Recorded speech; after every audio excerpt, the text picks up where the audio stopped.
یہ ہیں چین کے دیہات اور آج کل نوجوان جابز لینے کے لیے شہروں کی جگہ یہاں کا رخ کر رہے ہیں۔ آئیے اس کی وجہ جانتے ہیں۔ میں ہوں بیجنگ سے رضوان عباسی، اور چائنا کے جو دیہی علاقے ہیں، جو ان کے گاؤں ہیں، ان کو صرف زرعی پیداوار تک ہی محدود نہیں رکھا جا رہا آج کل۔ ٹارگٹ یہ ہے کہ ان کو بہترین روزگار کے اور معاشی مراکز میں تبدیل کیا جائے۔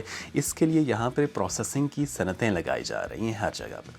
مثال آپ کو دیتے ہیں، چین کا ایک صوبہ ہے ہینان، اور یہ گندم کی پیداوار کے لحاظ سے چین بھر میں مشہور ہے۔ اور یہ جو علاقہ ہے، یہ صرف گندم ہی سیل نہیں کرتا، بلکہ اس کی مختلف پروڈکٹس بنائی جاتی ہیں۔ اور آج یہ جو صوبہ ہے، یہ چین کی تقریباً 1/3 انسٹنٹ نوڈلز، 1/4 اسٹیم بنز اور تقریباً 70% ڈمپلنگز تیار کرتا ہے۔ یہاں پہ دیہات کو ترقی دینے کی بہت ساری وجوہات ہیں۔ پہلی بات تو یہ کہ اکثر یہ ہوتا ہے کہ گاؤں سے لوگ جو ہیں وہ شہروں کی طرف ہجرت کرتے ہیں، وہاں پہ روزگار کے مواقع تلاش کرتے ہیں۔ چین میں اب ٹارگٹ یہ ہے کہ دیہات اور شہروں کو یکساں طور پہ ترقی دی جائے، تاکہ وہاں کی جو لوکل آبادی ہے، وہاں کے نوجوان ہیں، ان کو روزگار کے مواقع ان کی دہلیز پر مل جائیں، اور وہاں پہ پروسیسنگ کی مختلف جو صنعتیں ہیں وہ لگائی جائیں، تاکہ ٹیلنٹ جو ہے، لوکل ٹیلنٹ، وہ اسی گاؤں میں، اسی علاقے میں رہے، اور ایک جگہ پہ، کسی ایک شہر میں، 2 شہروں میں ٹیلنٹ کی کنسنٹریشن نہ ہو جائے۔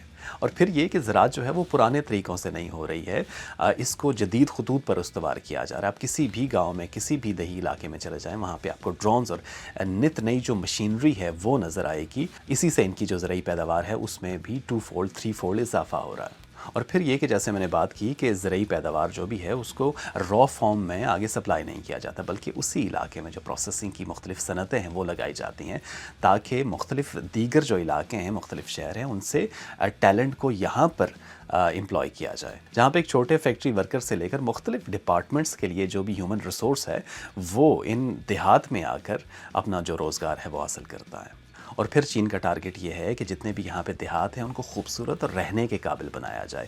وہاں پہ رہائش کے لیے مختلف جتنی بھی سہولیات ہیں جو شہروں میں اکثر ہم دیکھا کرتے ہیں، وہ دیہی علاقوں کو بھی فراہم کی جا رہی ہیں، تاکہ لوگ اپنے علاقوں میں رہیں اور بڑی خوشی سے رہیں۔ اور پھر ایک بہت امپورٹنٹ پوائنٹ یہ ہے کہ یہاں پہ زراعت، صنعت اور سیاحت کا ایک بہت بہترین کمبینیشن تخلیق کیا گیا ہے۔ یہاں کے مختلف دیہی علاقوں نے اپنی اپنی جو ان کی مقامی خصوصیات ہیں اس کے حساب سے سیاحوں کے لیے جو پوائنٹس ہیں یا پھر ٹورسٹ اٹریکشنز ہیں وہ بنا کر رکھی ہیں۔ اور پھر یہ کہ ان کی جو ثقافتی جتنی بھی اشیاء یا ایلیمنٹس ہیں ان کو بھی نکھارا گیا ہے، ان کو بھی وہ ڈسپلے کرتے ہیں، تاکہ مختلف چین کے جتنے بھی علاقے ہیں وہاں سے جو ٹورسٹ ہیں وہ یہاں پہ آئیں، اور جب ٹورسٹ آتے ہیں تو دیگر جتنے بھی جو لوکل کاروبار ہیں ان کو بھی بوسٹ ملتا ہے۔ جناب، آج کے چین کے دیہات ایسے نہیں ہیں کہ وہاں سے لوگ ہجرت کر کے شہروں کو جائیں، بلکہ اس کا اپوزٹ ہمیں دکھائی دے رہا ہے کہ شہروں سے لوگ یہاں پہ واپس آتے ہیں اور اپنا روزگار حاصل کرتے ہیں اور ایک پیسفل انوائرمنٹ میں زندگی گزارتے ہیں۔ اور اس سے ایک ملکی حوالے سے فائدہ یہ ہو رہا ہے کہ شہر اور گاؤں دونوں پیرلل ترقی کر رہے ہیں۔